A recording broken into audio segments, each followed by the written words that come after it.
At Arizona State University, we're bringing world-class education from our globally acclaimed faculty to you. Ranked #1 in innovation for 10 consecutive years and #2 among public universities for employability, ASU isn't just ahead of the curve, it's creating new paths to success. Earn your degree from the nation's most innovative university. Online, that's a degree better. Explore more than 300 undergraduate, graduate, and certificate programs at asuonline.asu.edu. 3-4 days later, I get a call, 6:30, 7 o'clock at night from my oncologist on his personal cell phone. And immediately I know he's not just calling me to say everything's all cool at 7 o'clock at night. And I just heard the voice. And he's like, Lou, I got to talk to you. I've never seen this before. And, he's at the tail end of his career. He's probably early 70s now at this point. In my whole career, that biopsy came back positive. Welcome to the Beautifully Broken podcast. I'm your host, Freddie Kimmel, and on this show we explore the survivor's journey, practitioners making a difference, and the therapeutic treatments and transformational technology that allow the body to heal itself. Witness the inspiration we gain by navigating the human experience with grace, humility, and a healthy dose of mistakes. Because part of being human is being beautifully broken.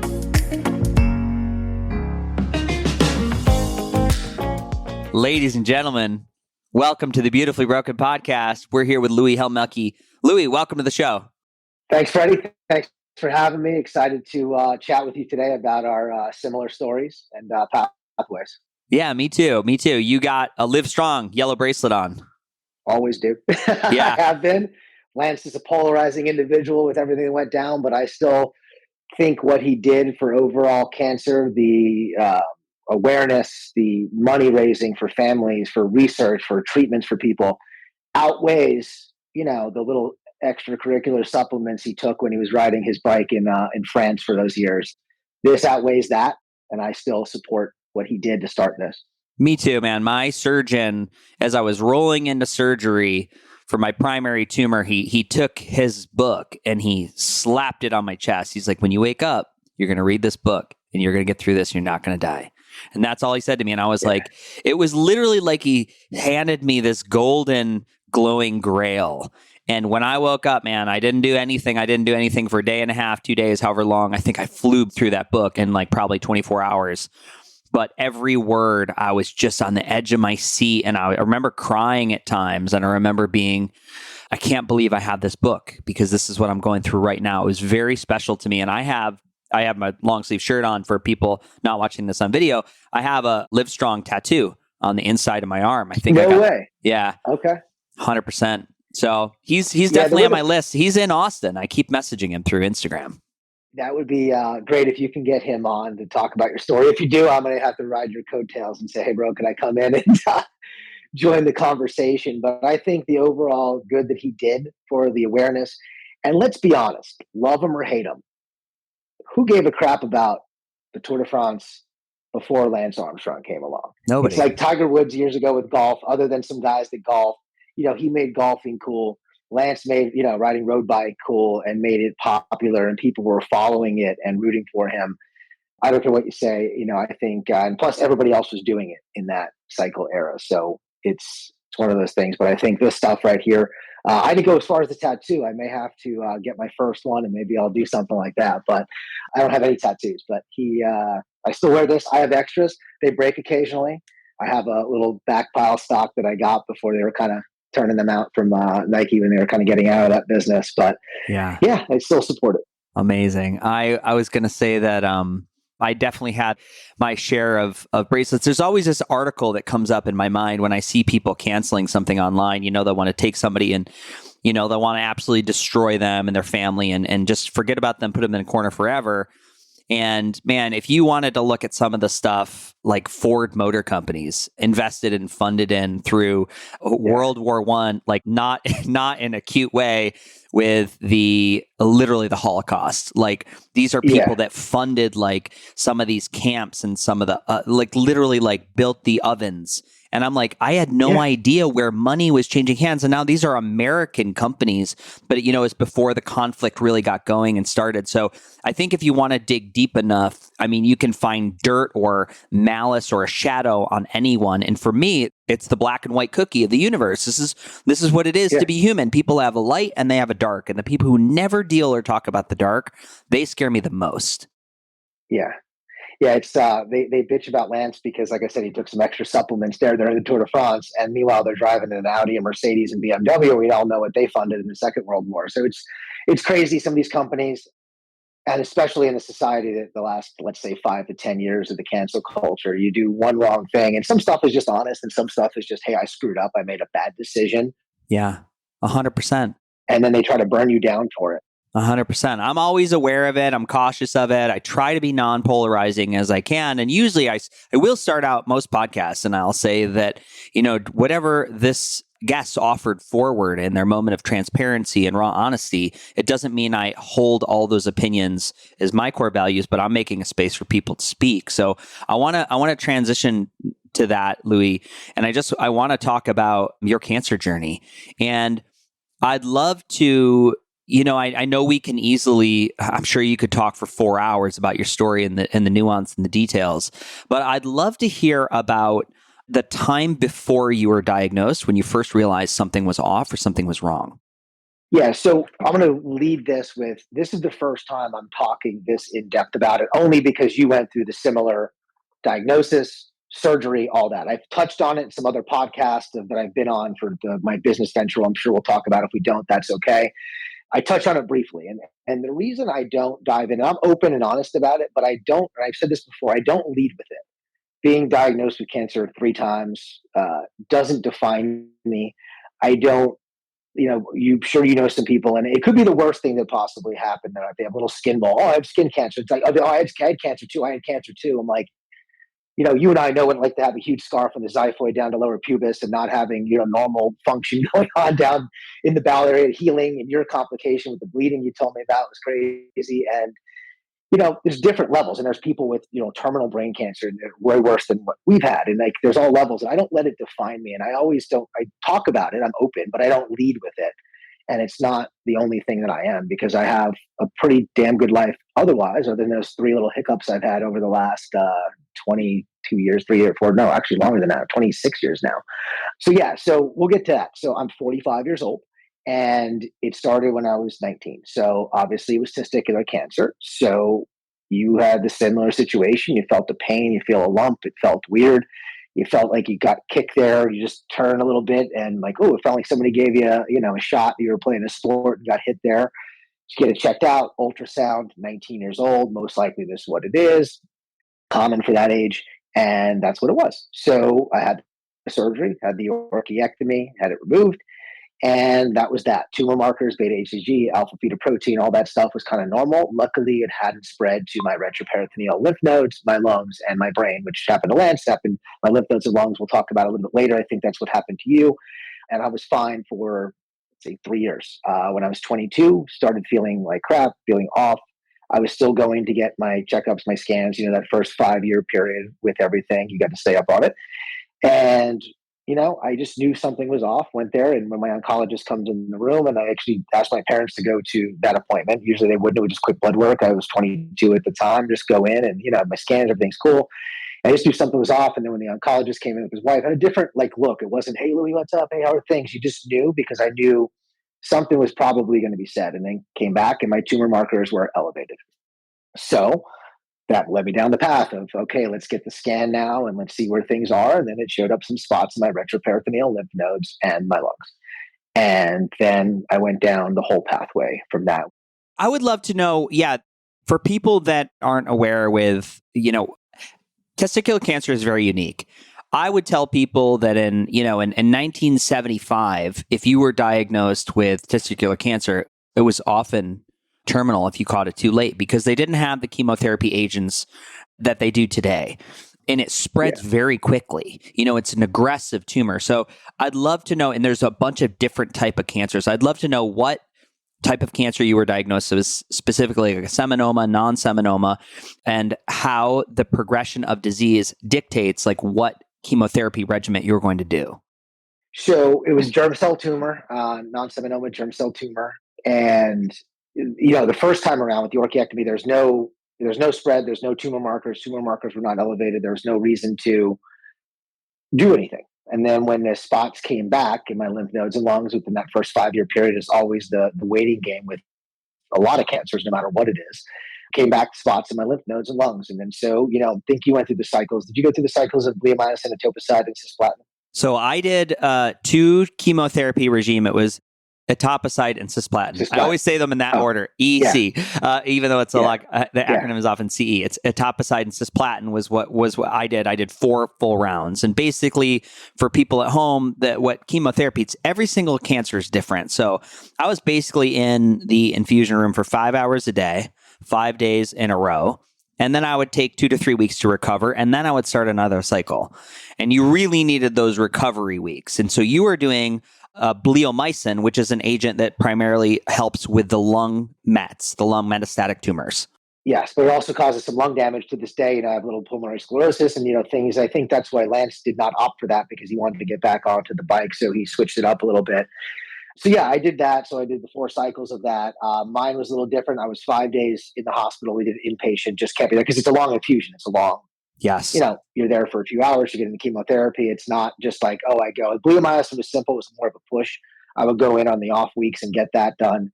That was quick, just in the office. But the others, you're infused. And then I don't know how you felt, but the first week I was like, oh, this is nothing. No big deal. Second week, a couple days in, I was like, whew, that's when the wall hit you. I don't know if you could agree with that. It was like, and I use this analogy, it was a cold, flu, and hangover combined times like 5.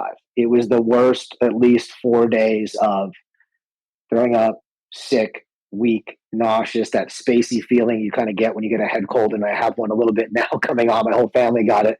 So I kind of get that spaciness. It's, awful. 4 cycles we did of that. It was 1 week on, 2 or 3 weeks off. I did 2 weeks off. There was kind of your own protocol depending how you were doing. But after the first time, I was, really getting in shape and eating right and working out. So I was in good physical condition. So I just wanted to get it over and done with, because I also wanted it done before summer. And we're here on the East Coast. I was 22 years old at the time. I'm sure everybody sees the TV show from back in the day, The Jersey Shore. We come here from Eastern Pennsylvania. Everybody goes down the shore for a couple weeks in the summer. And I wanted to have my summer.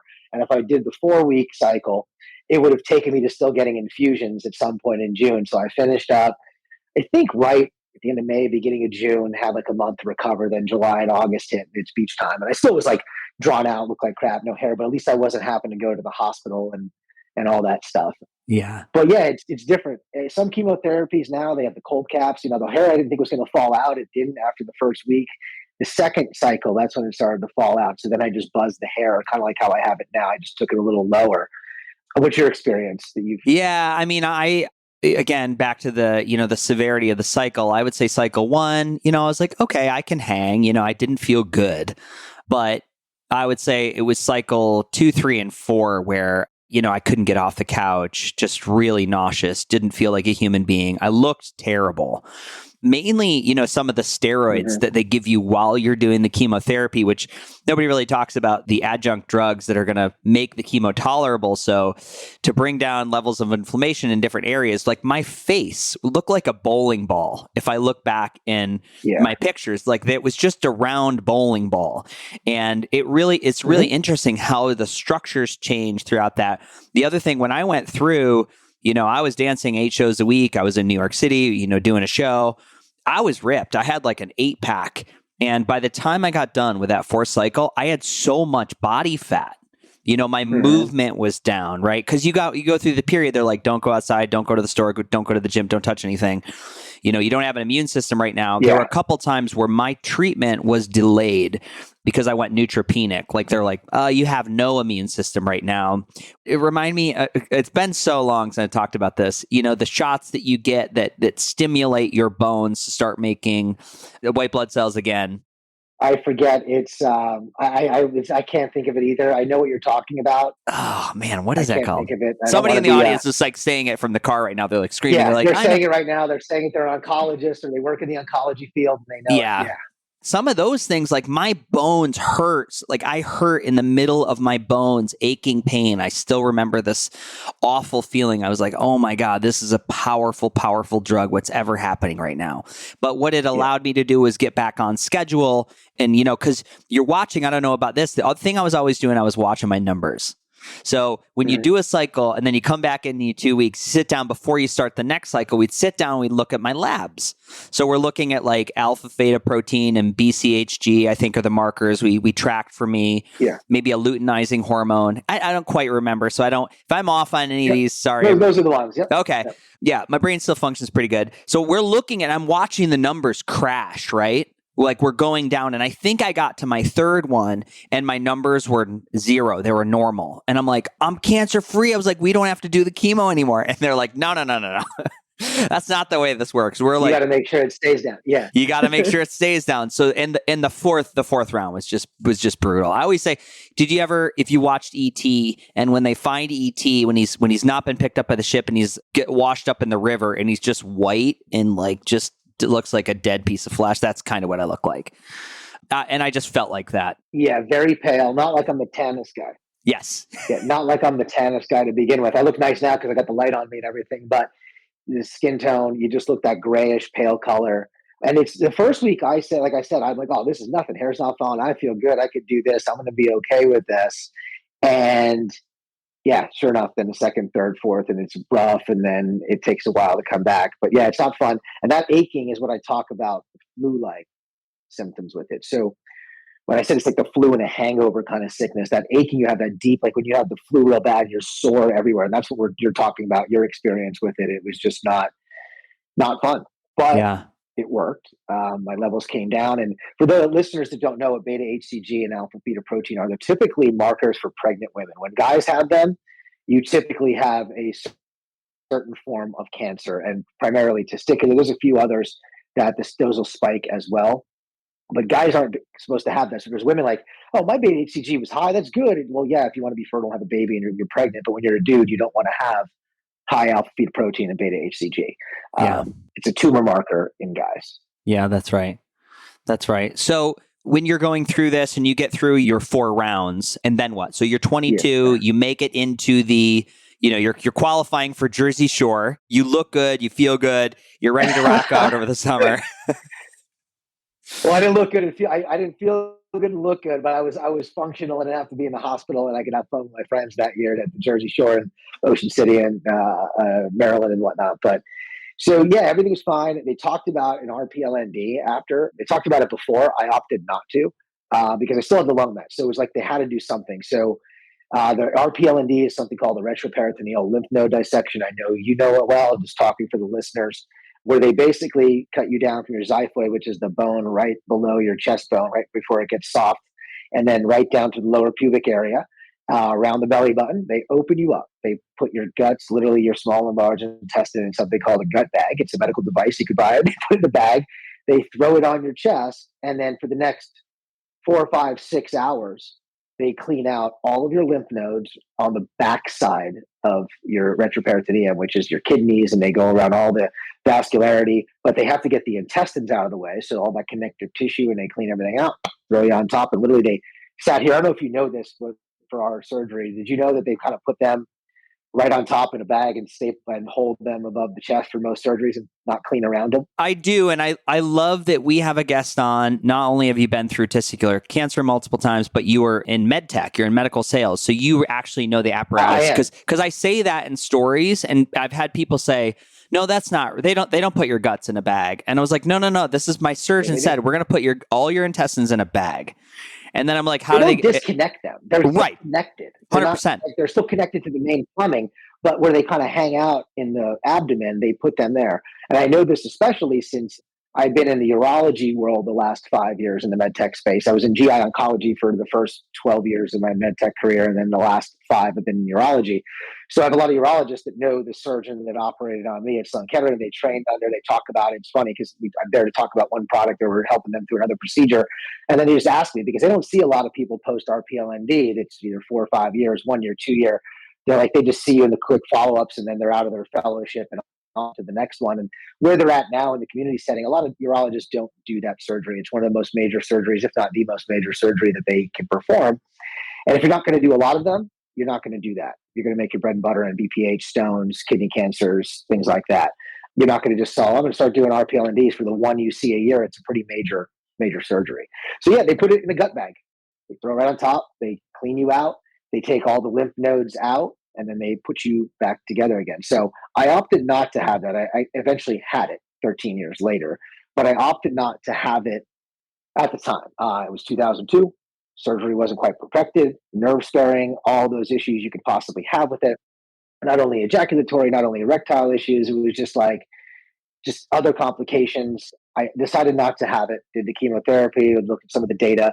And I said, okay, well, what I have, it's very curable with this. It's not mandated. I only had a couple lymph nodes that were hot under a PET scan. And I still had to deal with the lung mets. Anyway, so it was like I had to do something. So I did not opt for that. I decided hey, we're going to do the chemotherapy, and did. And it worked out fine for 13 years. And 13 years later, back from my honeymoon. We were in Bora Bora for a few weeks, and I'm a Anthony Bourdain meets Andrew Zimmerman type eater. So when we came back, I started feeling bloated, and I'm like, I wonder if I have a parasite. I was eating this raw fish. I was just eating like local stuff. The guys in the main island of Bora Bora, like they were cooking fish on the side of the road. I just like stuff. So I'm like, I probably picked up something. I bet I'm really like bloated and gassy, and it was weird. And I kept feeling this like bulge. I'm like, yeah, I thought it was nothing, and it kind of bowel movements are normal, but then they weren't. And I'm like, yeah, whatever. But I was still going to see my oncologist anyway, even though it was post 13 years. I would still see him for every 6 months. I would still get a blood panel. And we stopped doing scans at 10 years because it's okay, there's nothing going to happen here. But I wanted to keep an eye on it just in case there was something that ever popped up. And yeah, we just did that. I went to see him, and he felt around, always did the feeling around here, lymph nodes, feeling around. He's like, you feel that? I said, yeah, I did. And I was in GI at the time. I was talking to some of my GI docs. I'm like, I think I have a parasite. He's like, how's the bowel movements? They diarrhea stoolies. You don't have a parasite. Probably just gas. It's probably just bloated.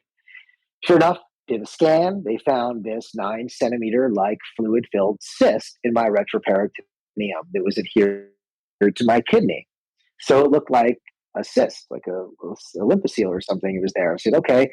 So they decided we'll drain it. There's just a fluid filled sac. It's probably nothing. It's probably just a cyst that developed somehow. So they drained it. Went to the procedure done percutaneously in interventional radiology, and I knew the interventional radiologist at the time because of my other med tech job. He did a lot of biliary work, a lot of liver stents for liver cancers and things like that. And he's like, "Hey, Louie, with your history, I see some nodularity in the bottom. After he drained it, it came out like a lymphatic fluid. It looked almost like chocolate milk. It was just came out in this vacutainer. They put this bottle on the side, so they put the access port in, just like a needle, a hollow needle, a little trocar. They go in, they hit it, they go under CT in and out multiple times. They hit the spot, they hit the cyst, and then they put this vacutainer on, which is like a pressurized reverse pressure bottle. They put it on there, it sucks out the fluid, collapse down immediately. I'm like, I felt the pressure because I'm not a big guy. If you look at me, I'm not a huge dude. So a 9-centimeter mass in my abdomen, I kind of feel it. If I was 280, 5'6", I probably wouldn't even have noticed that I was bloated and feeling it. So they drained it, saw the nodularity in the bottom, and he's like, hey, just because your history, there's some stuff that I don't like the way it looks. It's probably just necrotic tissue, probably nothing. It's probably just a lymph node that's just hardened and built in the cyst. So let's take a biopsy. Okay, no big deal. Goes down with a bigger port. They dilated it because they have to put extra access devices down it, like basically a biopsy forceps. They're like little jaws on the end of a cord or a cable to open and close, to pinch, to take pieces of tumor. They do it in the lungs, they do it in the GI tract, the airway, the urologic tracts. Even outside of the skin, they'll take little pieces, and they take a sample. So he goes down with this device, took a couple samples, and pulls and comes out with it, goes back in a couple more. I started feeling the pressure again. I'm like, that's weird. I'm feeling it. It was bleeding. So knowing what I know, how tumors are very vascular, even when you take in GI at the time, you take a tumor of a GI sample, it's friable, it bleeds. So you see the tumor, you take a colon mass, you take a biopsy, and it's bleeding. They're very vascular. Started filling up, and immediately I'm like, it's filling up. It stopped because it filled up in this sac, so it couldn't really go anywhere. I put some pressure on it. Everything was fine, but it filled back up to where it was, that 9-centimeter and change mass. Sent it out. 3-4 days later, I get a call 6:30, 7 o'clock at night from my oncologist on his personal cell phone. And immediately I know he's not just calling me to say everything's all cool at 7 o'clock at night. And I just heard the voice. And he's like, Lou, I got to talk to you. I've never seen this before. And, he's at the tail end of his career. He's probably early 70s now at this point. In my whole career, that biopsy came back positive. And at the time, it was read wrong by a poor pathologist. They read it as germ cell tumor, which he thought was kind of impossible because of the cycles of chemotherapy. Why would this still be germ cell tumor? Plus, the lymph node where it was located were not the ones that were hot back in 2002. So in 2002, I had lymph nodes on my left side. This lymph node that was filling up was on my right side, adhering to my kidney. So he made a couple phone calls beforehand. He's like, hey, I bounced this off of some folks at Fox Chase, etc., but we're going to send you to Sloan Kettering. There's a guy out there that has seen this once before, someone that was 16 years post, but he's like, we're not going to handle it here. No one's going to handle it. You got to go there. So long and short of it is, I went to Sloan Kettering, and I was confused by the whole situation too. Germ cell tumor. This is strange. This is odd. Here again. Anyway, the slide was read wrong by a local pathologist. It was just laziness. Saw my history, saw what it was. Oh, it's germ cell tumor. Boom, boom, boom. Looks sort of similar. Sloan got the slides, redid them, relooked at them, and they showed this is adenocarcinoma. So another soft tissue kind of cancer. So it's like, that's strange. Okay, nothing's my liver, lungs, esophagus, colon. Very strange. But they said, hey, this has happened before. A gentleman, 16 years post. So you don't have the record. It's 16 years post orchiectomy, original diagnosis, that he had no chemotherapy, anything like that before. And it just kind of mets popped up 16 years later. He goes, here's a different situation. And of course, Sloan Kettering, being what they are, the leader in oncology, one of the leaders in the world, have people that specialize, MD, PhDs, that their whole life is to study certain types of cancer. So they have people like, someone studies an adenocarcinoma of unknown primary. And so they bounce some things around, and their best guess, and then we could talk about the surgery, but their best guess was this was a germ cell tumor that was chemo resistant that mutated into this teratoma-like cyst structure. And then for some odd reason, I make the joke because it was a couple months after I got married. I said it was the party and fun single life. I get married and then I go to settle down, and my wife gave me, turned it on, I guess. It was kind of my joke at the time because we were only married a couple of months. And that was our kind of best guess. It was germ cell tumor, chemo resistant, mutated over time into this teratoma cyst-like. And what it was doing, and which pretty much saved my life of me being a normal BMI, being healthy, was the lymphatic fluid was going into this cyst and acting as a one-way valve almost for lymphatic fluid going in. So the tumor was there at the base, and the lymph node was there. So it wasn't kind of letting fluid out, and fluid was going in, and it blew up into this balloon-like mass that was adhered to my kidney. I have a picture of it. I could show you later. I could send them to you if you want to cut it in. So you can see this mass that was right here. And yeah, so then it was like, okay, you're going to need to have this surgery called an RPLND. I'm like, know it well. Said no to it 13 years ago, but let me see what we can do. So I had an appointment with the surgeon like the following week. So I met with the oncologist first. We kind of saw what it was. Here's what we're going to do. Here's how we're going to attack it. Here's what we're going to do. Great. So I meet with the surgeon, one of the guys that actually perfected this surgery, along with the doctor that operated on Lance Armstrong in Indiana, Dr. Foster. These two guys are like 1 and 2 in the world, have done the most of these surgeries, perfected it, kind of invented it, if you want to say, or perfected it. And I met him. But in between then, I was like, hey, could we come with this approach? Could we come with a laparoscopic, a robotic? And I kind of came educated being in the med tech world. I know some people do RPLNDs robotically, so your intestines stay intact. They kind of get the ports, they work around the intestines, they could get to the backside. And he wasn't happy with that. I'm a very strong personality as well, but dealing with surgeons every day for my day job, I get it. They're a little bit of a straight mind, straight shooter. And he was not, no, you got to have it open. That's the only way to do it. Can't do those fancy new robots. You can't do this. Open's the way to do it. You get everything. You get good margins, clean surgery. If you don't want to do it, you don't want your life or something like that, or you're going to die or something like straight to that. So I'm like, okay.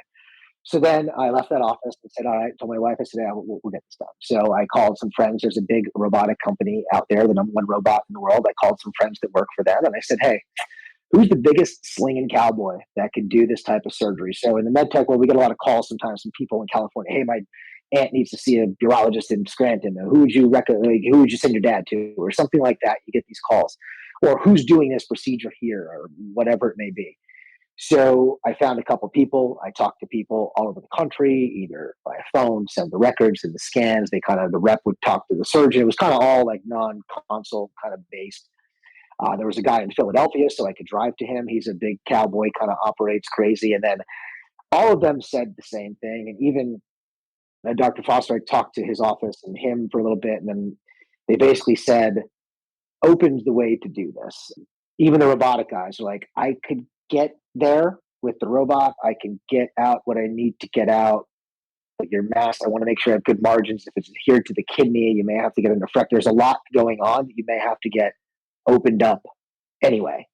And this guy is the best guy in the world that does these surgeries. He's the number one dude, number two, number 1A, 1B, whatever you want to call it. And even Dr. Foster's like, hey, Joel's a strong personality, whatever it was. His office said like, hey, when you're done with us here, you're going to have to get back on a plane and fly and be uncomfortable and be miserable. And the recovery, it's not fun. It's your whole abdomen sliced down the middle.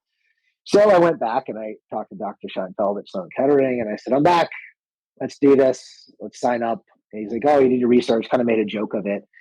And I had it there because New York's a 2-hour drive. It's like my family can come, my wife, it's not putting people out. I don't have to get on an airplane and fly back and go back for follow-ups. And it's Sloan Kettering. It's not like a local community hospital doing it. These guys do tons of these and it's what they specialize. So I had the RPLND post chemo, which makes it much more difficult, as you know, from the surgeon's standpoint. And it was starting to spread. The adeno of unknown primaries, it's kind of the formal diagnose. The adenocarcinoma was spreading to the adjacent lymph nodes. So they took out 51. They saved the kidney. I had to consent for a nephrectomy first. It was 2 surgeons. This guy, Dr. Allen and Dr. Scheinfeld, did it for 5 hours and 50 minutes, I think it was. It was a long time, difficult to get into. The lymph nodes are all hardened a little bit from the chemotherapy. They have they're harder to cut out safely. They're adhered to everything. But I had the surgery, had the recovery, got out in 11 days, forced myself to get out. Like once I said I was going into this, I was in pretty good shape. It wasn't like I just kind of let myself go. I was still into the health and wellness, and we could talk about that stuff later. So my goal was to get out of that surgery out of that hospital before my 36th birthday, which was December 22nd. And I went in on the 7th was the surgery. And then I was out 11 days later. I was out on the 17th. I stayed in the city a day just in case because they really didn't want me to go, but I was okay to go. And I kind of said, I'm walking out of this. And I walked out. My mom was there and dad were like, oh, he got a wheelchair. My wife said, just let him go. My brother's like, let him go. My goal was I was walking out because they make you walk. You know how it is, dude. They make you walk around the floor with your thing every day. You got to keep moving. So, the clock. So what's the difference if I walk to the elevator, go down and walk out to the front and get in the car?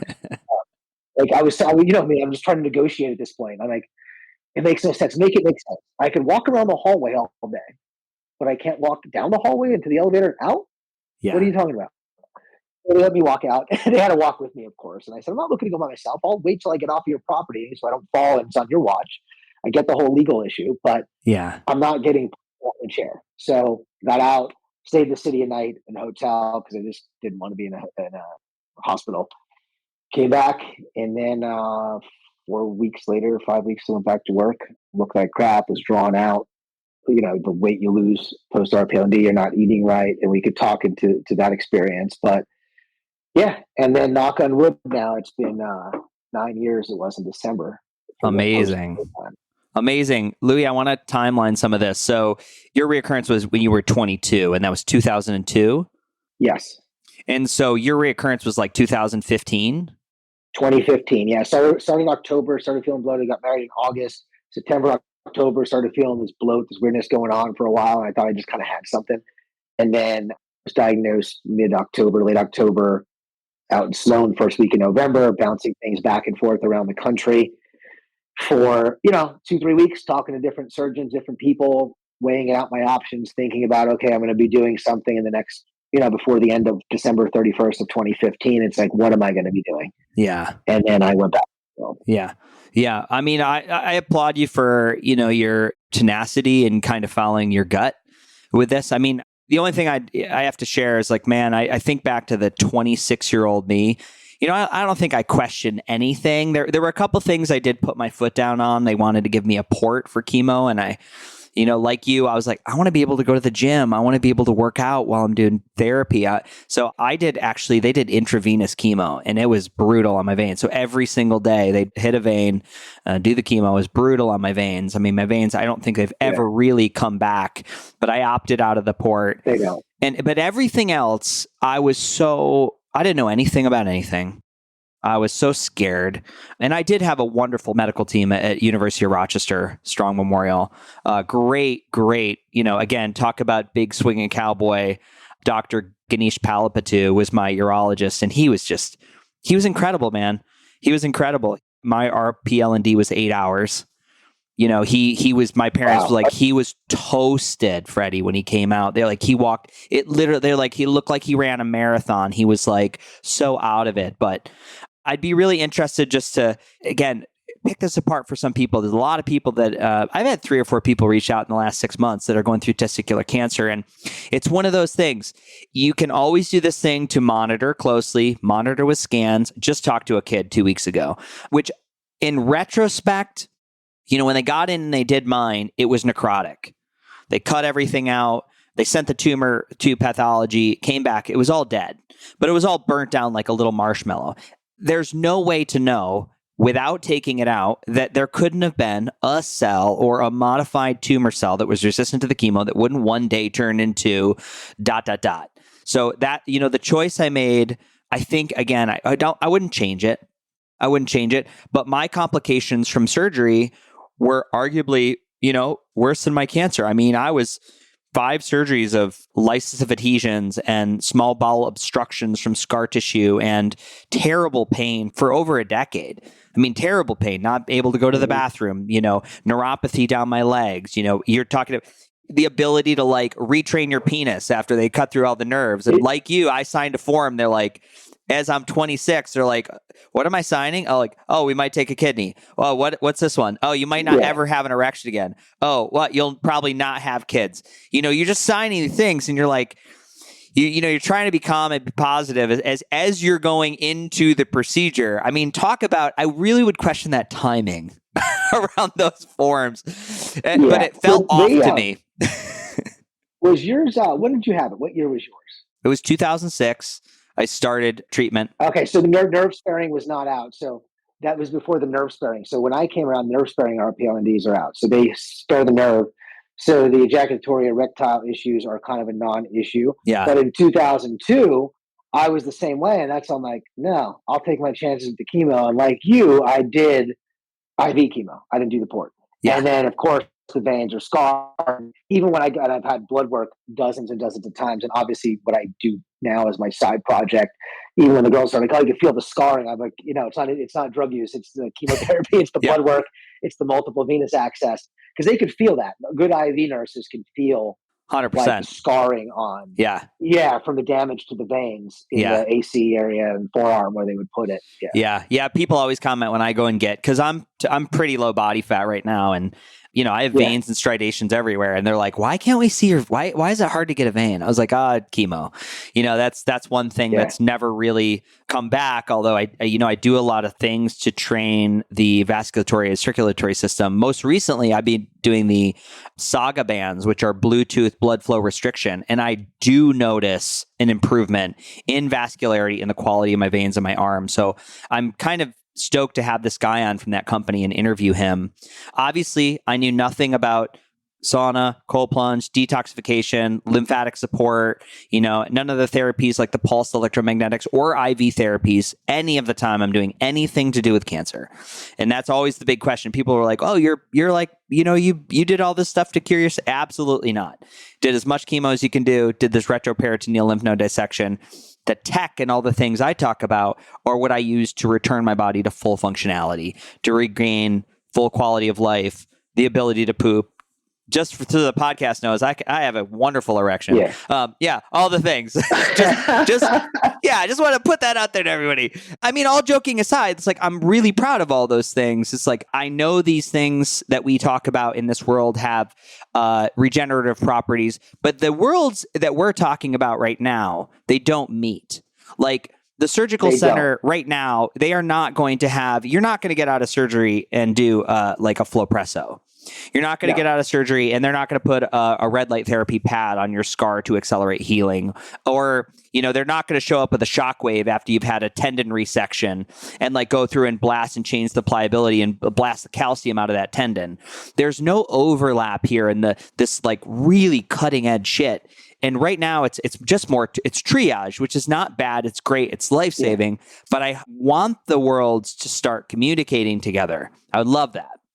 I think it will. As of a couple of days ago, I think I'm very bullish on the new administration and Health and Human Services and what they want to do, and RFK, what he wants to do. People can say what they want about him with the vaccine issue, but he also is some of the complementary therapies that may not be made by a big med tech company, big pharma company. But hey, they work. It's not going to cure it. Like you and I talked off the podcast. In the surgery we talk about now, cut it out. I always tell it because I see it in my med tech work, especially when I was in GI cancer. It's like people, cut the colon tumor out, cut the esophageal out, cut it out of you, get it out, and then do it. But these other therapies on the back end to help with the recovery, to complement it. And then there's the people that eat like nuts and berries and eat like certain herbs. They think it's going to cure their whatever. It's not. I'm not saying it won't help, but they're like, oh, I'm not doing chemo. I'm not doing surgery. I'm not doing radiation.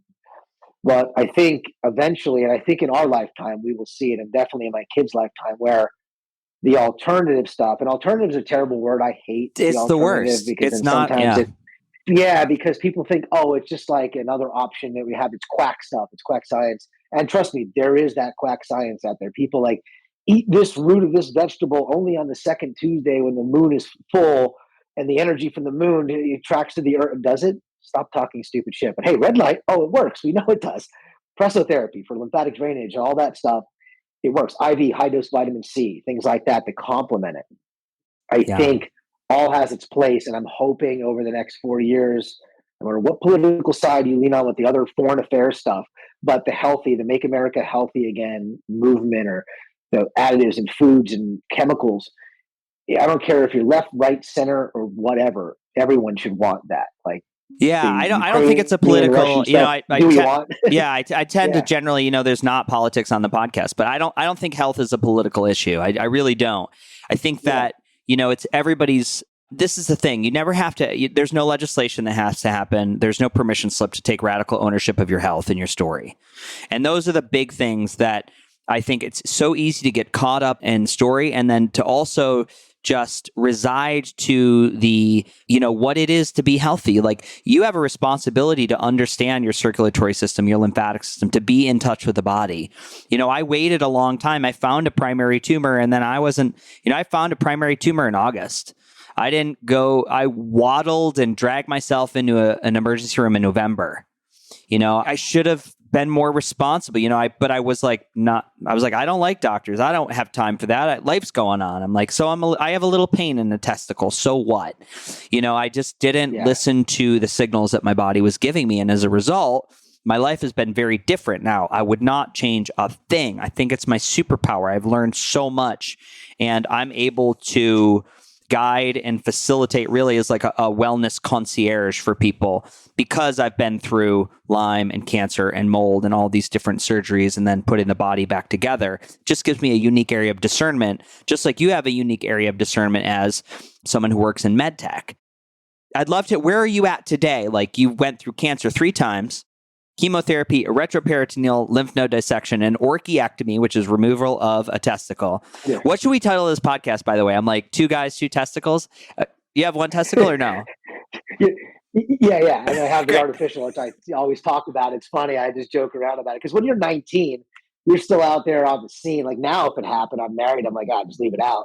Because there's a company, a medical device company that makes the artificial implants and stuff. So I don't know what we'd call this. Also, go with the RPLND, 2 guys that probably haven't taken a solid crap and, in several years. That's another thing that people don't understand. That first couple of years, that's where I first knew kind of seed oils were bad for me because they would go right through me. You go to hibachi at a place and like, I'll never forget first kind of going out with my wife 6 weeks after surgery with this hibachi place we like to go to. And, it's vegetable oil and crap. Now what we know about seed oils, 10 years later, it's toxic garbage. But I'm like, oh, the coconut oils that we use and olive oils we use kind of don't bother me. But like certain things that are deep fried in certain oils, wings, certain things are like, got to make sure I'm home to eat because it's and still to this day, dude, 9 years later, don't want to gross your listeners out. There's certain things I eat and I don't eat because of I know what they're cooked in. And even if it's a guilty pleasure, like, hey, it's a little cheat meal. I know it's fried in, canola crap oil, but I like the wings at this place. It's great. It's you gotta be careful. I can't be out. I can't do certain things. It's just because of that. Ladies and gentlemen, new product alert. Silver Biotics is introducing their next generation of muscle relief cream. So whether you're an athlete, a weekend warrior, or you're just trying to make it through the day like myself, the new product Recover is formulated with powerful, clean ingredients like their new technology, their 20 parts per million patented silver solution, arnica, jojoba oil, menthol, magnesium, and hyaluronic acid. This cream has provided me unparalleled relief in the gym. If you know me, you know that I'm always doing leg workouts, quads, hamstrings, calf. It is like the base of the pyramid, and I'm trying to get rid of these baby bird legs, but that leaves me with incredibly sore muscles. So even a small amount massaged into my legs, it's non-greasy, it's very quick to absorb, and you feel it for a few hours. You can use this up to 3 times a day, post-workout soreness, or just for everyday fatigue. The biggest thing I love about Silver Biotics is they give a 30% discount to the Beautifully Broken audience.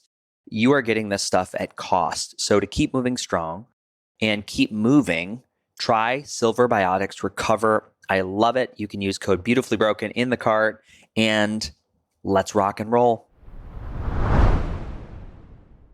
Team. After battling Lyme disease and cancer for 20 years, I'm always on the lookout for cutting-edge ways to slow biological age and repair damaged tissue. A key factor is our body's ability to produce stem cells, a process that unfortunately declines sharply after age 30. In fact, age-related disease can reduce your stem cells by up to 50%. This is where Stem Regen comes in. This is a stem cell booster that has personally helped me, increasing circulating stem cells by up to 300 million in 1 month. You heard that right. Stem Regen optimizes your body's repair system using powerful adaptogens to naturally enhance the stem cell production within the body. For full scientific deep dive research, you can check out episode 179 with founder Christian Drapeau. And I'm excited to share that Stem Regen offers a 30-day money-back guarantee on purchases through the official website.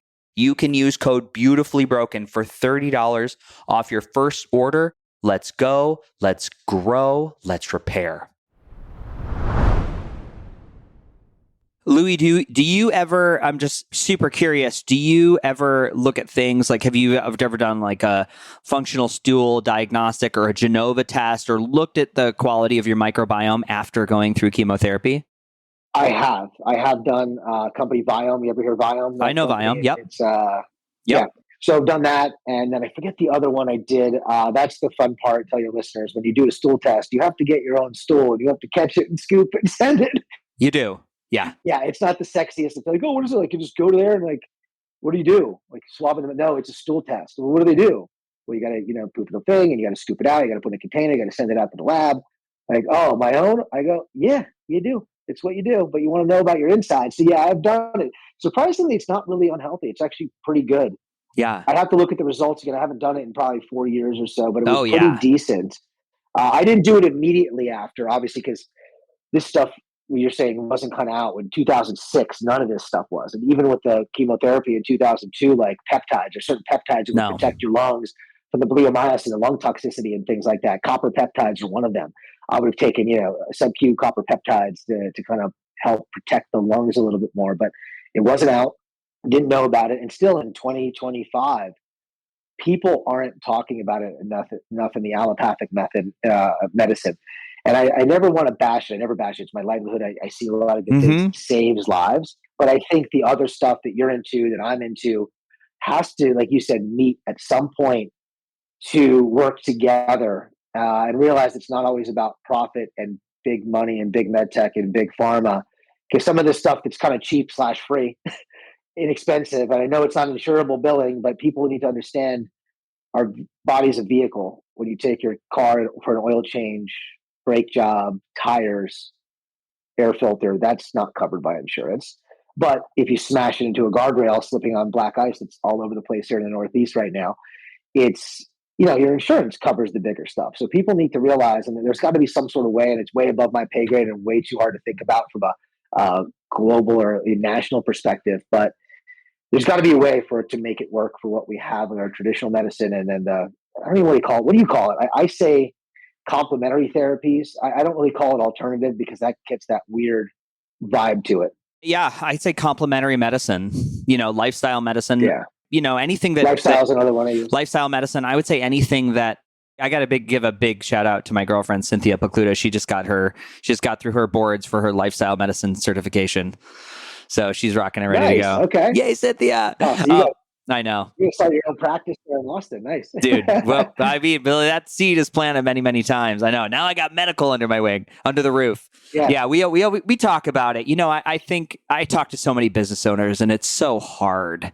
There's a couple of people that knock it out of the park, but for most people struggle. I think people jump into it with this intention. It's like you get a taste of what something like a shockwave therapy on a tendon or a flow presso could do for your lymphatic, or something like contrast therapy between cold and hot. And you're like, this is medicine.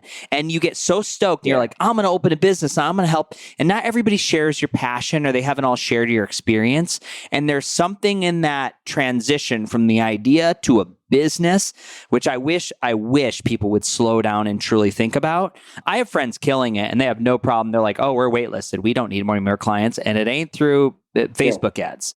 It's because they're delivering an experience and they're good at creating results for people, and they share the results. Like, that's it. Yeah. But there's a lot of people that struggle, and they'll look to, especially in our space, they'll look to the tech as be like, oh, I'm going to buy this tech because this tech is going to bring people through the door, which is, I don't see that happen all the time. Once in a while, there's an outlying product that people are hunting for. Most of the times it's a practitioner, it's results. I don't know if you're in the industry on both sides a little bit. So Louie, can you tell me? On both sides. Yeah. Tell me about like Elevation Wellness and what you're doing. There we go.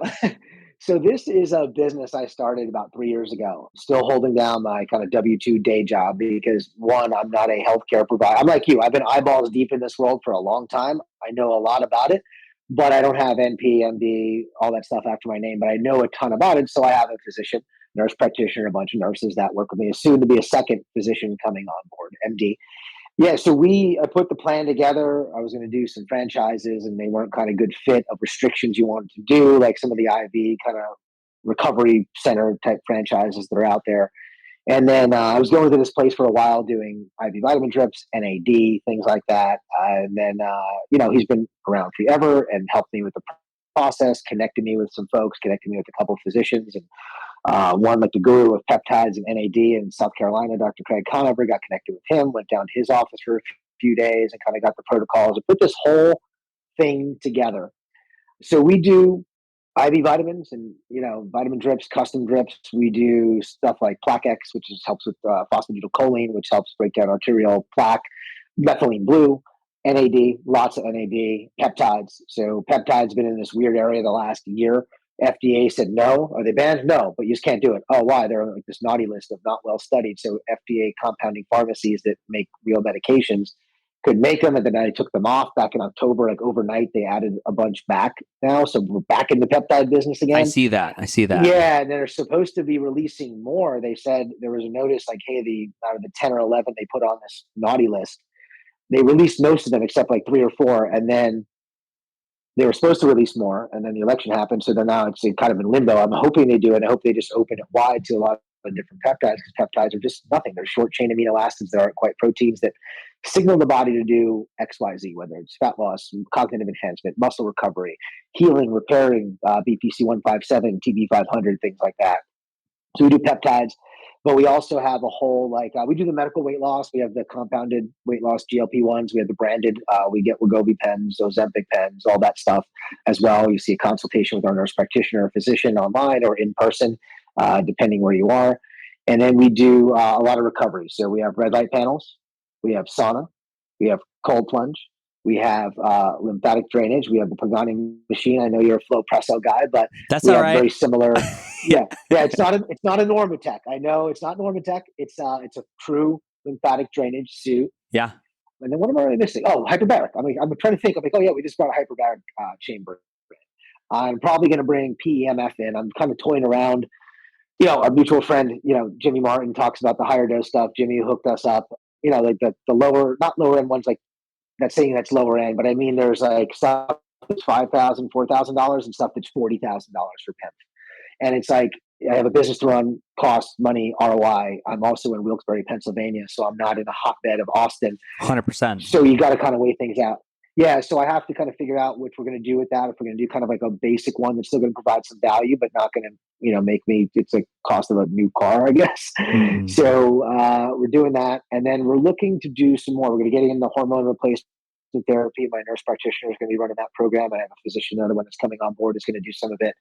But yeah, we're trying to bring something different to the area, it goes right through me. And I'm changing this logo eventually. I'm changing this into the middle, and I'm going to put like a mountain peak and stuff, because a lot of the stuff we do goes through the IV. But a lot of people think, oh, you're like the hangover IV place. Oh, when I'm hungover, I'll come see you guys. It's like a weird dynamic. We do have a IV called the After Party. We don't really do that many of them, but it's annoying. So I think I'm probably rebranding come next year. I think this will stay the same, but I have just a couple different designs, so people realize that we're there to help people take a preventative and proactive approach to their healthcare. Yeah, with different newer therapies, and not cutting edge, because they're not. Like red light's not cutting edge. Let's be honest. It's red light panels, and as long as you have a good panel that starts at whatever the 560, 580 nanometers to 9, I don't know the numbers. I always get them confused, but as long as you have a full spectrum LED panels, that's good. It's not really cutting edge, I don't think. So I don't want to say cutting edge therapies. I want to say modern therapies is what I like to use. Mm-hmm. But yeah, we do that. We launched the full telehealth kind of platform just recently. So we do the medical weight loss, the compounded versions, and the branded hormones, some peptides. Some peptides don't jive with the online with certain states and restrictions. We do some of the topical hair stuff. We do some female hormone replacements. You have to get blood panels. You see someone virtually through a third-party service that I have with physicians in every state.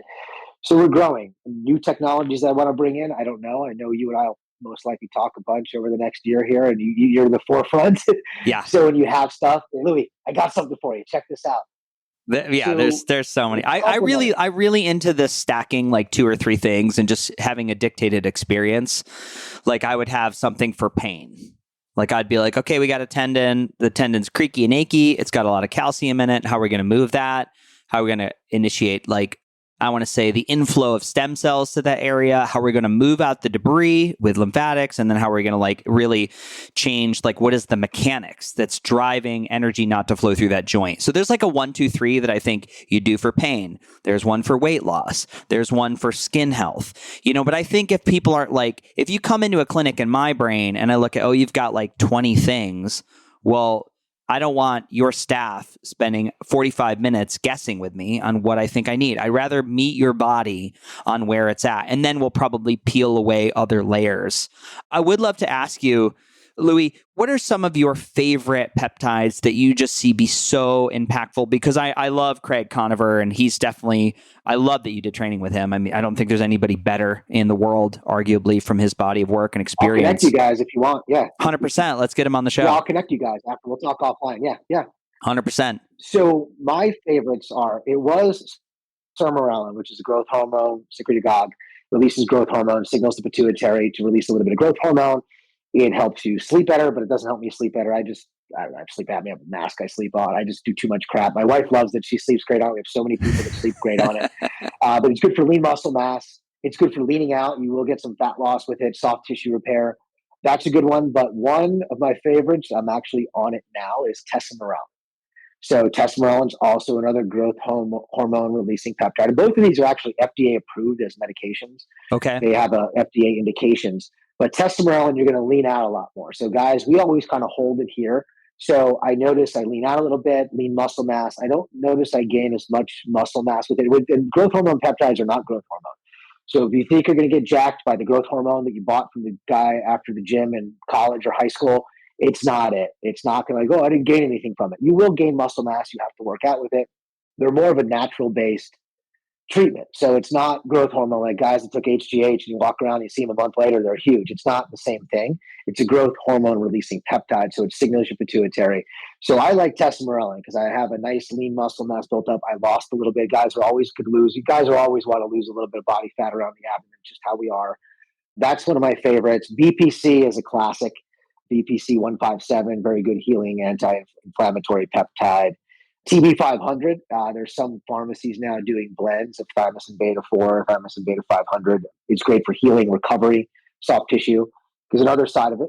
Post RPLND, I now have a huge incisional hernia I have to get fixed. It's Sloan Kettering I've been putting off for the last few months. Yes. I have to go back, and I already have my TB 500, BPC 157, something they won't offer. And then I'm also going to pound the red light because I have a huge keloid scar down the middle of me. It's like this wide. It's a huge right down the middle. It's a good conversation piece when you're at the beach and people, they always see them when you're walking by, they look down because it's this huge, obnoxious, half-inch wide scar down the middle. Yeah. It's very noticeable. Yeah. But yeah, TB 500 is great right now.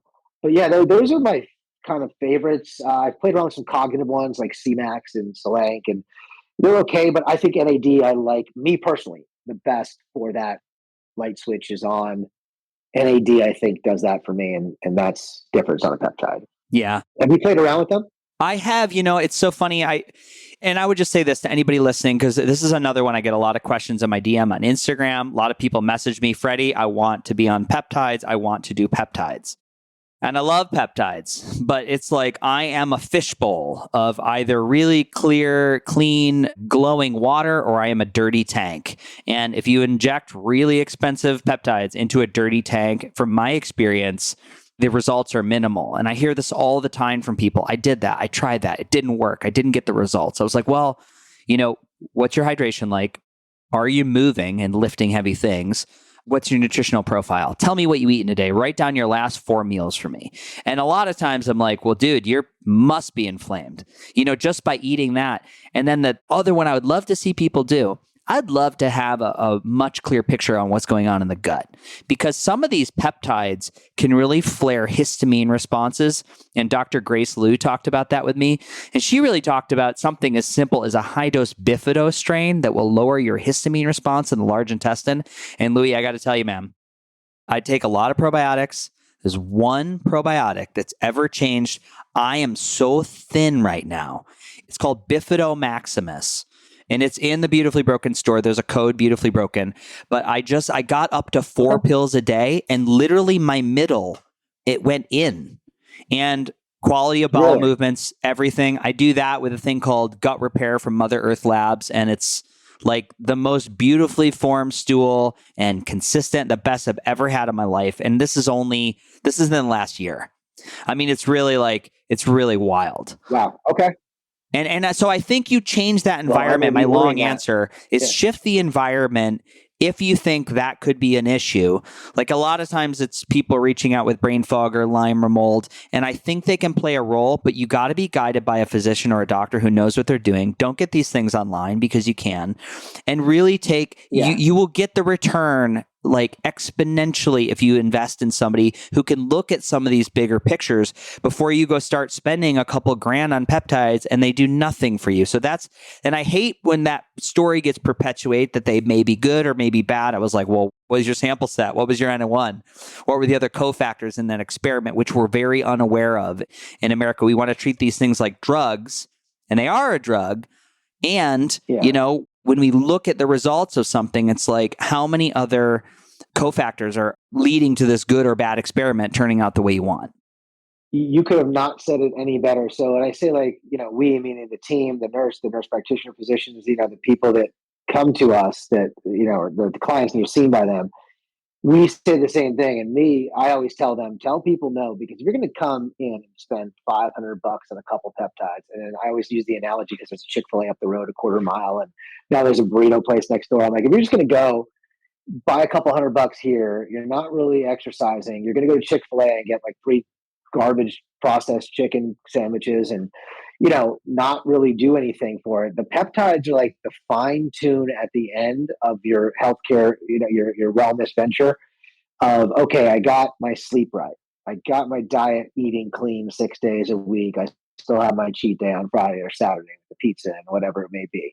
I cut out most alcohols. I don't drink the sugary drinks and the quote, the healthy. I just drink water with lemon. I supplement the right way. Okay, then it starts working. Don't come in and think, I'm started working out at the gym again. I want to lose weight and kind of come up with a peptide for fat loss. You'll lose fat quicker on your own. And then when you get down to those last 10, 15 pounds you want to cut out, like the testosterone that I'm on now, like you really want to tune it a little bit, then get on the peptide. Like there's so many people that would come into us and they would like do these peptides, and Connor had these special stacks he used to do before the peptide market went kind of haywire, and the cognitive enhancing peptides, they're expensive. I'm like, do NAD, vitamin drips, do whatever. We have them do that first. Yeah. Get the house in order. Because one, it's going to save you money. As much as I would like to take your $1,000 a month and 3 different peptides you want to do and all this crap, and it's not worth it because you're going to get more bang for your buck of, hey, even if you do a BS vitamin drip, like a Myers cocktail, you're going to feel exponentially better if you've never taken any vitamins, any kind of minerals, anything before. And that's the thing. And we're a Thorne supplement retailer. I've been taking Thorne since 2008, maybe 7, 8, 9, somewhere around there. So I've been with them forever, and I just wanted to sell them in the place. We have I Great think company. That's the best, cleanest quality. Yeah. Start with that. Start eating right. Cut out the garbage. Then come back and see us in 3 months. Do an IV. Yeah, do a drip. Come in, stuff like that. Then, hey, maybe do some NAD. And it's going to turn those lights on. Energy levels better. Mental clarity better. Then get into peptides. Peptides are not meant for, hey, I haven't worked out since college. I'm 38.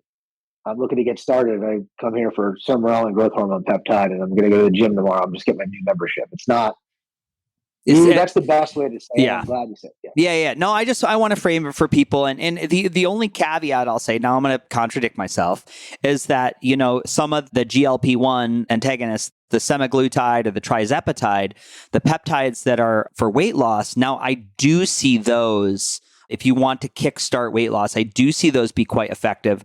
I just said this to my trainer today at the gym. My doctor actually wanted me to try trizepatide on a low dose. And I mean 7 to 12 clicks on an insulin needle, just low, not a weight loss dose, just to see what would happen with my body with inflammation after going through Lyme disease. Because I'm always playing around. He's like, you might want to try this. I've had some people report less joint pain, less achiness. And I was like, oh my God, I'll totally try that.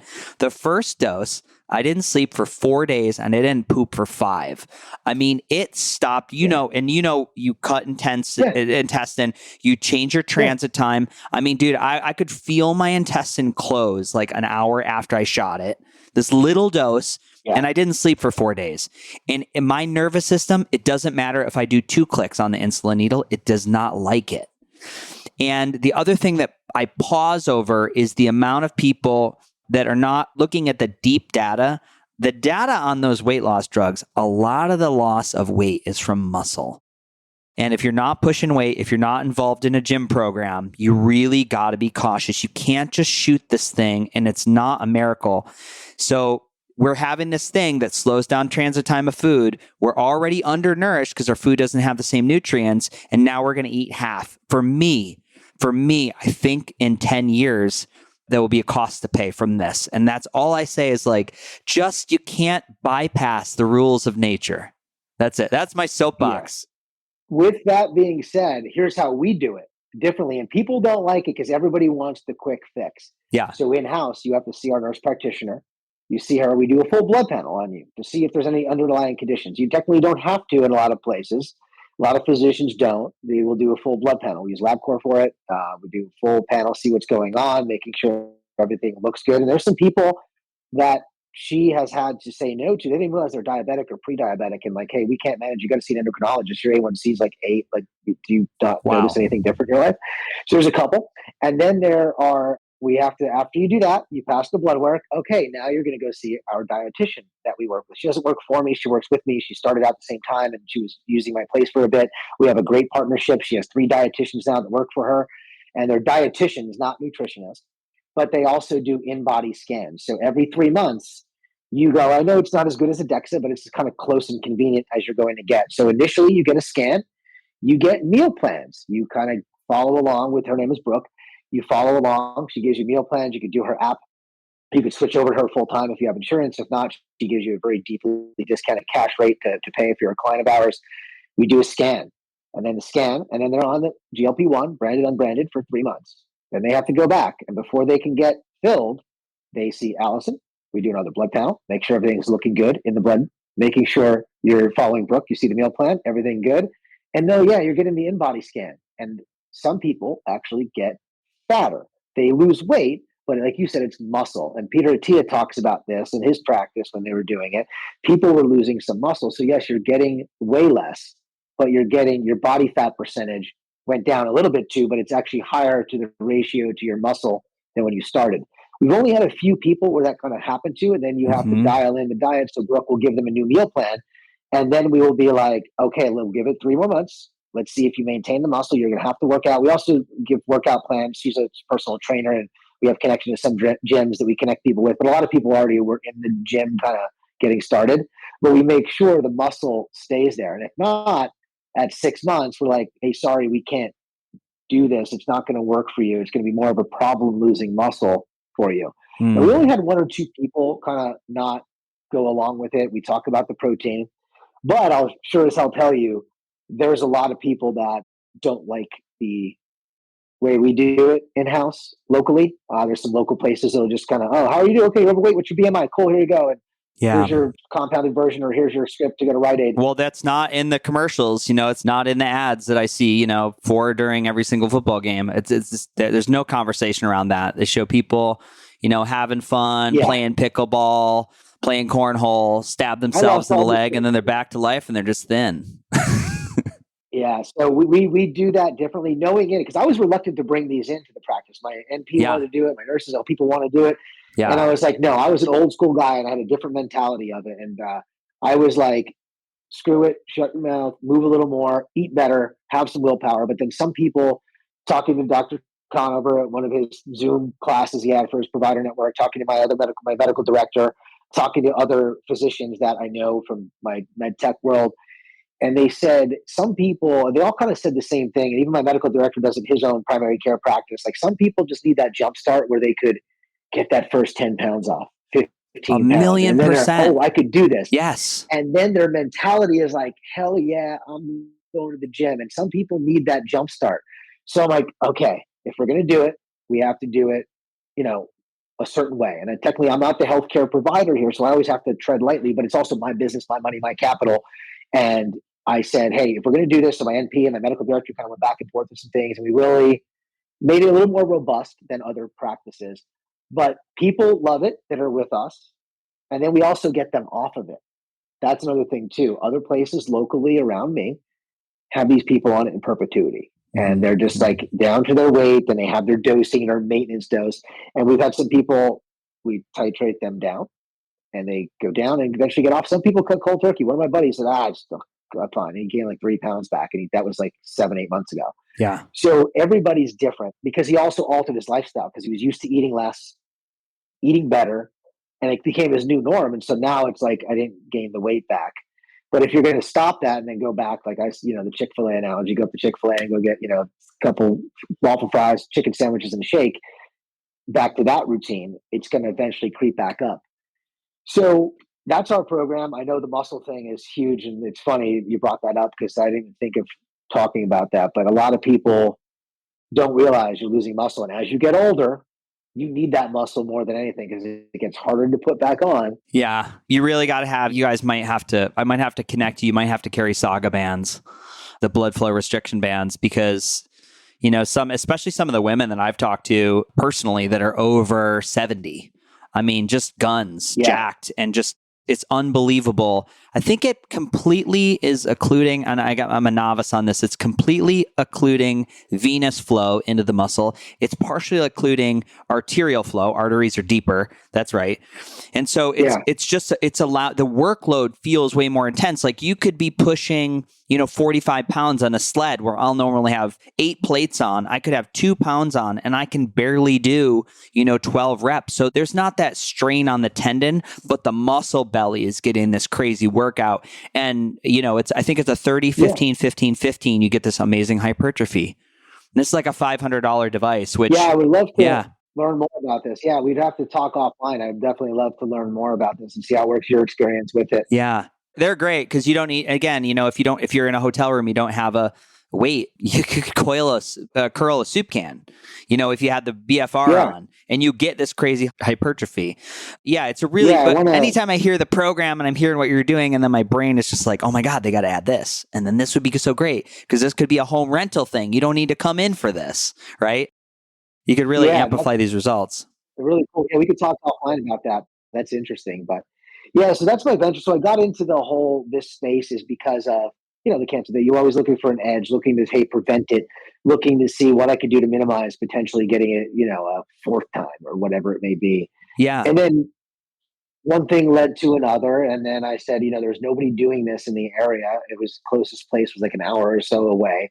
And now there's a couple places that do IVs and stuff. And there's like dental offices that seem to do GLP-1s now. It's crazy. Like some of the places that pop up. Making that money. Yeah, we want to do something completely different. You talked about stem wave with the calcium.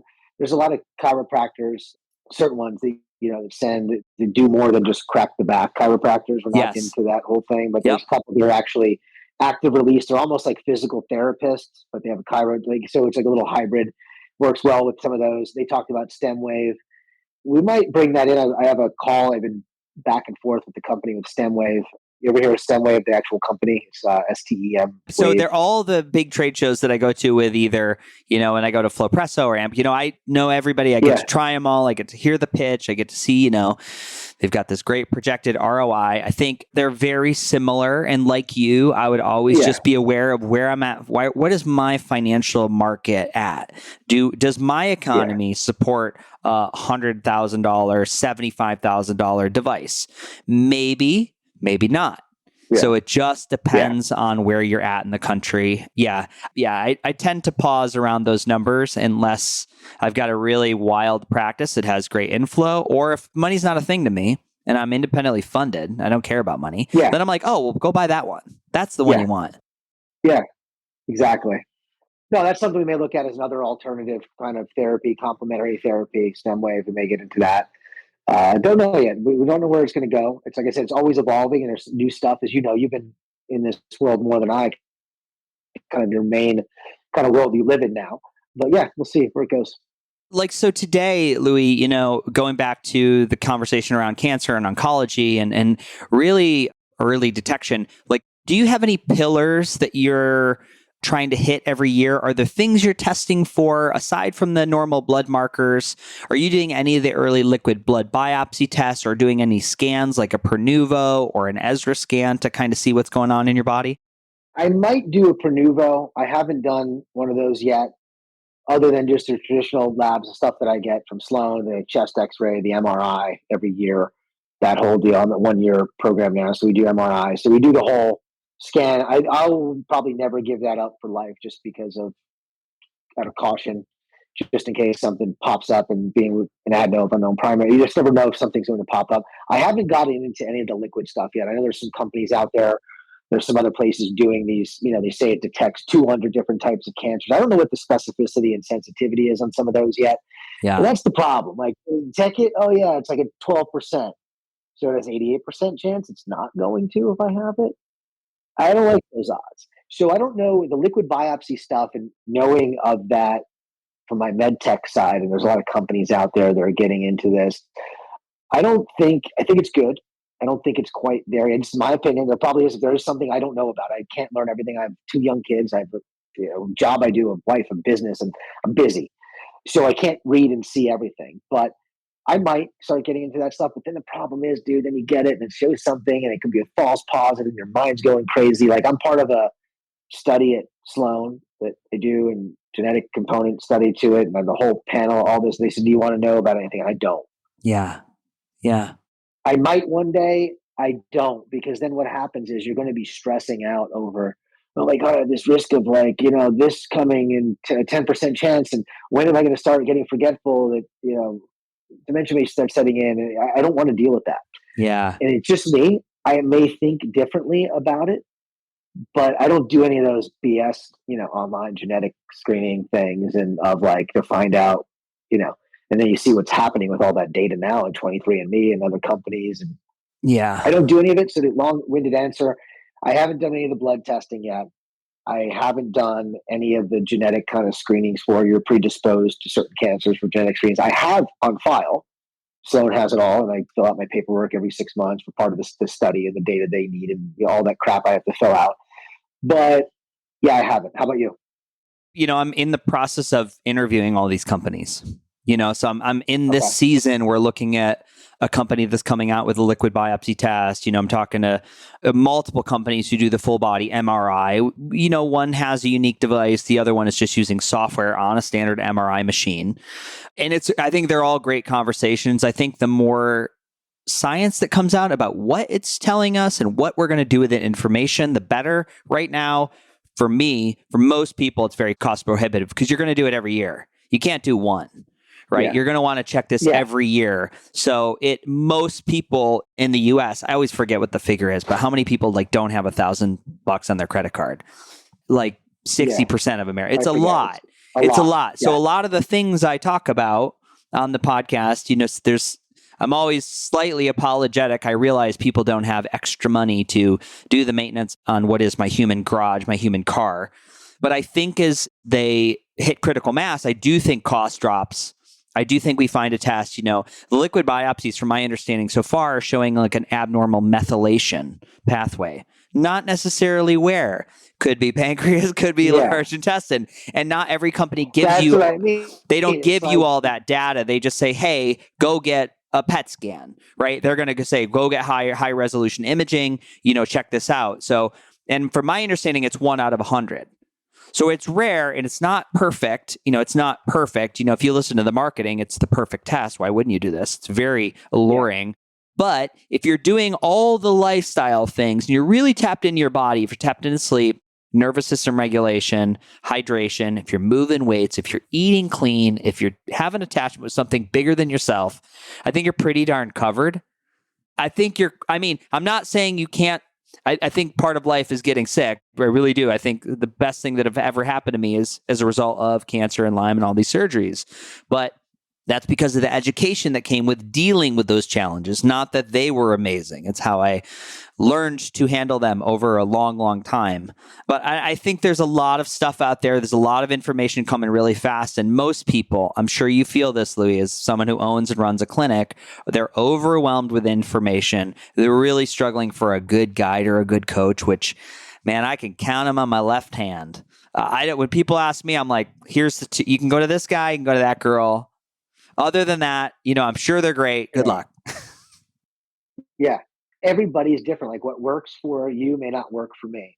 But like me, just personally stepping outside of it, just personally, it's like eat well most of the time, 80-90% of the time. You can't live like, can't have that piece of pizza. You got to eat well, eat clean, eat, my wife's into all the whole glyphosate-free flour we get and makes her own sourdough and amazing, all this crazy stuff. Like you eat healthy and then you get organic and then you get to the next level of like your own. I got a hydroponic garden now. We're getting up and running and for certain berries, it's a whole thing, dude. You go down this wormhole. You know how it is. It's like, then it's like plastics have been eliminated. Now we're like eliminating the extra plastics. I'm getting this obscure salt from Spain that like the mineral content's better, but there's no lead in it. It's like, dude, you just go down this rabbit hole of everything. You don't have to get there yet. The biggest thing for everybody is eat clean, move. And you don't have to work out like a maniac. Park away from the grocery store at the end of the lot and walk further. Walk a little bit. Go for a walk in the middle of the day. Get sunlight exposure. Sun is not your enemy. It is good. Too much of it is when you're walking around looking like a leather suitcase at the beach because you go out every day. Get a red light panel, something simple and cheap, not a huge, big commercial $140,000 bed. Get a $400 tabletop red light panel. Get a sauna, cheap pop-up sauna. Get like a low EMF. You have a portable one where your head sticks out. We have one of those. We have also the big one you sit in.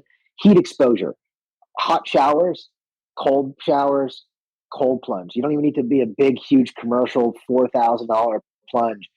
Buy yourself a couple $100 chiller, like the Nuvio chiller. I just got one of those. I think it's great. We have a commercial one in the building in our business, but like at home, goes in a huge soaking tub we have. And I have the barrels for outside, but outside right now it is, it's 22. It's the hottest it's been in 4 days. It was single digits for 5 days in a row. Last year when it got this way, I'm busting the ice on the top like this thick. I get in the barrel, and I'm like, oh, this is too cold. If I don't get out now, my wife and kids are going to come home and see me. I'm going to be frozen. My legs are shutting down. Yeah. Keep it at like 45 degrees. Get in it a couple minutes a day. It's cheap and easy. And then when you get that house in order, then talk about all the technology that costs a lot more money. Yeah. But you can do all the other stuff for basically free, except for like the red light panel, because if you can't get out in the sun every day or whatever it may be. That's my kind of 2 cents. I would join with you at Northeast Corridor. I think, Vermont, Connecticut, New York, Pennsylvania, it's just gray and overcast and sad in the winter. And if you can get some extra light, you will be happier. And that's a relatively, especially those like, I love LightPath LED, paying over time. Most people can afford that to do a payment plan on those or whatever, however you do it. Yeah. They're quite affordable. And yeah, it really helps with pains, microcirculation. But most of all, that seasonal depression, you're just not as sad with the red light. That's what I've noticed. Yeah. When you do red light, it's a huge difference. I love it. There's a lot of different things, but like you said, all the crazy stuff that you're into way above my kind of level, because that's kind of what the world you're living in with the podcast. You talk to all these people about this crazy technology, new devices, but it's expensive right now. And I'm hoping in 5-10 years it gets cheaper, like the flat screen TVs. You remember in the early 2000s? Yeah. My first one I got was $3,800 from Circuit City. That's how long ago it was. Circuit City is not even in business anymore. And I saved all my money for this, and I got this for my apartment. I was living in New York at the time. I got this nice flat. It was 42 inches only. It was so expensive. And now I can go get like a Samsung for $300, get a Vizio for like $150, a big 50-inch I know TV in Sam's Club or Costco. So I'm hoping one day the medical complementary therapies get to that where, hey, we could buy a red light panel for home for $250, a full stand-up panel. Yeah, it's happening. The desire and the drive is going up. It's happening. People want to feel better. They do. And whatever means they can afford and are accessible to them. Just closing it out, Louie, like I just want to be mindful of your time, and we could tap in. We could do another one. Just we could pick like one little topic. As a cancer survivor, what would you say is if there is one, what's your biggest gift from that experience? To realize that there's other more important things in life, and don't, in my diagnosis, like we talked about in the beginning, it doesn't define you. Look at all the other stuff you have going in your life. You could either take that diagnosis and be woe is me and be depressed about it and miserable and shitty about it and just think the negativity. But then you could look at the outside like, oh shit, I'm still here. I got a beautiful wife. I got a great job. I got a great family. I got kids. I got 2 cute little dogs like this big. It's awesome. You can look at things, the positive of it, or I could still be like, oh, I got cancer with my stomach. I have this big scar. It's ugly. I don't look at it, the negativity. So I think the biggest thing from it is just don't focus on the negative side of what happened. Face it, deal with it, and move on. Mm-hmm. And look at all the positive, look at the other things you have. I'm not saying you don't have other bad things. There's other stuff that I honestly think is probably worse than sometimes, because you look at things like, oh my God, like, look at something and that's my biggest thing is I look more on the positive side of things of what I have as opposed to what kind of I don't have or was taken away from a health perspective. Yeah. And if you could go in your primary diagnosis, remind me, you were 19? 19, yes. You were 19 years old. If you could go back and give any advice to your 19-year-old self after your first diagnosis, what would you tell that person? What would you tell little Louie?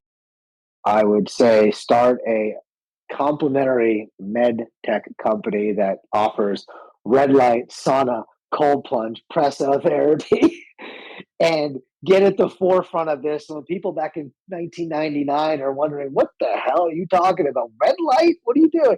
I would say, no, what I would tell myself is that was going to be funny, but not also not. Like, I wish I would have had the knowledge of what I know now of the complementary therapies to ease the recovery, especially the chemotherapy side of things. And then the surgery, I wish I would have known some stuff. But I would just go back and just tell myself, like, okay, it's a bump in the road. You're going to, deal with this. It's not the end of the world. There's probably going to be other bumps, but just keep your head down and be ready to push forward because, it's not going to be an easy road. And I think that's it. I don't know if that's the best answer. That's great. On the spot for that. I'm trying to think of how to describe it. I know what I'm trying to say, but I can't say it right now at the moment, if that makes sense. Oh, it's clear. It was clear. Where can people find you or the clinic online if they want to follow? Me, I don't have personal social media, but you talked about people reaching out to you. I could just be reached at Louie, Louie, at elevation-wellness.com. I'm more than happy. I've talked to one of the nurses that I work with in my med tech job. Her son was going through it. I've talked to people like you have. They reach out. Pre-chemo, post-chemo, RPLND. They're all young kids of like, reach out. I'm more than happy to talk to anyone about it, about my experience side of things. That's kind of my email. I don't have a personal social media footprint just yet. Our buddy Jimmy Martin's telling me to kind of start one, but I'm just like, yeah. But Elevation Wellness 172 is our social across all platforms, LinkedIn, Instagram, and Facebook. We're on there. And I'd be happy to talk both, cancer stuff with folks going through it. Anybody just wants to reach out, shoot me an email. Anybody that wants to talk what we do, I'm more than happy. Or if you're involved in somehow adjacent businesses of this, I'd be happy to talk about some stuff. Amazing. So that's elevationwellness172.com. Yep. Elevation Wellness 172 is my screen name, my handle for all the social. Okay, great. The website is elevation-wellness.com. And then my email is louie@elevation-wellness.com. Got it. Awesome. We'll put all these in the show notes, guys. Louie, it's been a pleasure. Can't wait to meet in person. We'll definitely be talking more in 2025. We'll talk, buddy. Thank you, Freddie. We'll talk soon. Have a great day. Big love. Thank you for sharing your story. Thanks. Ladies and gentlemen, here we are with season 9 of the podcast. We're about to crest into year 6. Can you believe it? I'm so glad you're still here. And I just wanted to remind you, if you liked the show, please head over to Apple or Spotify and give us a 5-star review. It really expands the listenership. Now, there's one big way you can continue to learn and deepen the relationship that we started in this very episode. You can go to beautifully-broken.world and you can check out our brand new website and store. Listed are all the technologies, the supplements, the self-quantification, the products, everything that I love, I personally use, and I've curated for this audience. Most of the items have a significant discount just by using the link or our code, Beautifully Broken, all one word, and they do support the podcast through affiliations. Now, if you want to see the faces of our guests and you want to watch me unbox products and see reviews, you can go over to YouTube at Beautifully Broken World. Now, this next message is from my vast team of internet lawyers. The information on this podcast is for education. By listening, you agree not to use the information found here as medical advice to treat, diagnose, or cure any medical condition in yourself or others.